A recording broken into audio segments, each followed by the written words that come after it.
Here's a quick video using my laptop webcam and the microphone that's built in. So for our second option, I have a USB webcam that I purchased off of Amazon, somewhere in the $25 range. As you can see, the image quality is better. They do spec this as an HD webcam, 1080p. It's also got a built-in microphone, and that's what I'm using for audio right now. So hopefully you can see a difference as you move up the layers. This would kind of be the mid-grade recommendation.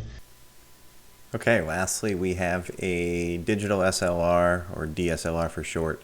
This is a full frame camera that I own personally, that I hooked up. So you can see image quality should be significantly higher, and again kind of a low, middle, high range approach to what we're doing. In addition, I do have a USB microphone, so the camera source is independent of audio, and that way I can actually break apart the layers if need be. So now you've seen three different options. Let me know your thoughts and if you can actually tell a difference. Let's talk framing for a second. As you can tell, I'm looking directly at the screen in front of me. However, I am in a bottom looking up orientation, or the skyscraper, if you will. So you see my ceiling, you see the underside of my neck. Not a good way to do it. So we're going to go through a couple recommendations here. Let's talk skyscraper. You can see the camera is way too high above me, looking down on my face. I'm now looking at the screen, and I'm sure you can imagine it's quite distracting. Do you use a laptop and an external monitor? This is probably what's going to happen if you do so, especially if you're not looking at your camera on your laptop. I'm looking directly at my monitor ahead, my laptop's off to the side. Just be aware of what you're doing and notice that this is very distracting. So much cleaner if you're looking directly at your camera and not at the screen.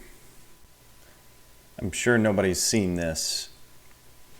I'm looking at a few people in particular here. This would be cutting my face off. Probably not the best to capture the attention of your customer. So let's just work to bring that camera angle down, down, down, down, and there we go. Look at that, center of the screen. When you don't have lighting behind your camera source, you're gonna get high exposure from anything behind you. Just be aware of your situation, especially if you have lamps or windows or overhead lighting. So this is an example when there's absolutely nothing behind you and a little bit, back this way. This would be a flare for the dramatic here, but let's say you are sitting behind, or you have a window behind you and it's very bright and sunny. This is a simulation to basically show you what it's going to look like with a ton of light coming at your back and nothing on the front. I now have top light and a light physically behind me. Not the best scenario, but better than the alternative. As you can see, the camera does get a little bit clearer here, or at least the image quality. Again, keep in mind I am using a nicer camera, so it does have some auto compensation. But as you can see, top light and a lamp behind me, that way just gives it a little bit of ambiance. It may not seem like much, but the very smallest tweak to your lighting can really change the results. This is using two LED lights shining down on me with some color correction. As you can see, it's a nice, clean, crisp photo. We're not getting a lot of background saturation, not too much saturation on the front. So this would be my recommendation if you want to go above and beyond.